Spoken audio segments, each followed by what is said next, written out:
Bon, en tout cas, où il le fait. Le prophète alayhi salatu wassalam nous a enseigné les conséquences de nos actes et qu'Allah nous protège contre les conséquences de les mots de nos actes.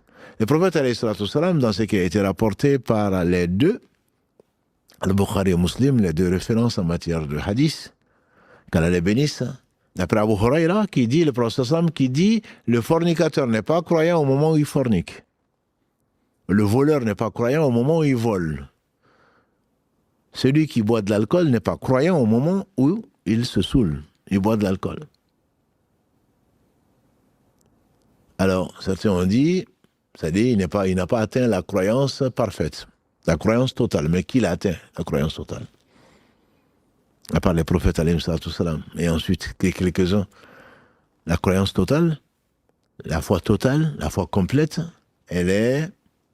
c'est une asymptote. Comme je disais l'autre jour pour les matheux, on tend vers une foi parfaite, mais on n'est pas.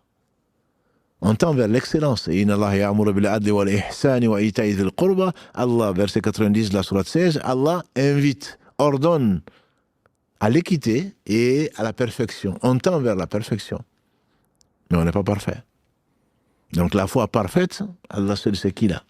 Et la foi, elle augmente et elle baisse d'après les savants de référence, qu'Allah les bénisse tous. Et basée, bien sûr, sur les preuves du Coran et de la Sunna, et ce n'est pas le lieu d'en parler. Certains expliquent donc qu'au moment où il fait ça, il n'a pas la foi parfaite, mais est-ce qu'il l'a dit normalement?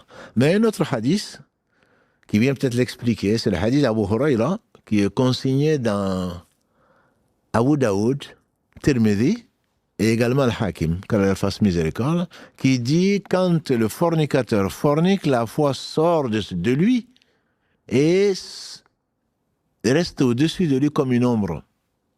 Comme une ombre. C'est qu'au moment où il fait, au moment où il désobéit à Allah, bien sûr, il n'est pas croyant.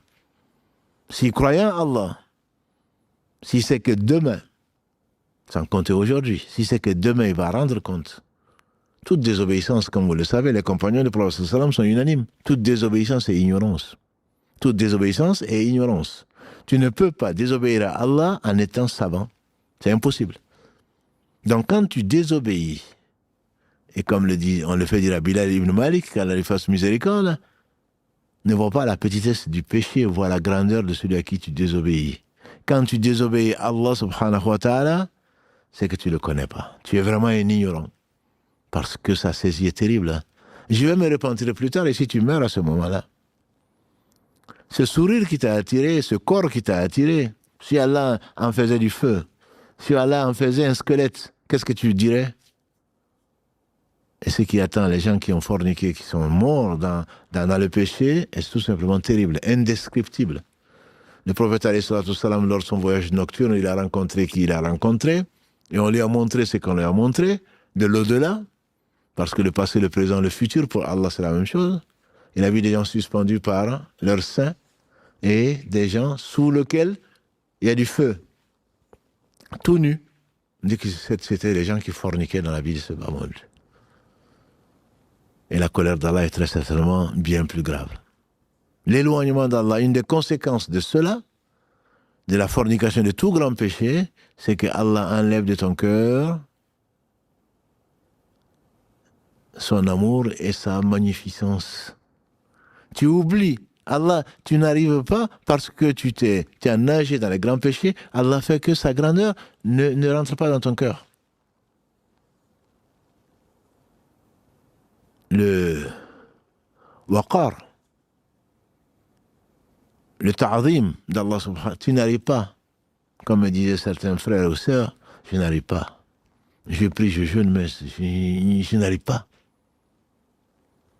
Je me mets, mais c'est devenu mécanique. Oui, parce qu'Allah a extrait de ton cœur cette grandeur qui est la sienne, subhanahu wa ta'ala, qui doit t'amener à son amour, qui doit t'amener à ta crainte, à son espoir, et ne jamais désespérer. Et sa compagnie te suffit. Pourquoi? Parce qu'il a mis ça dans ton cœur.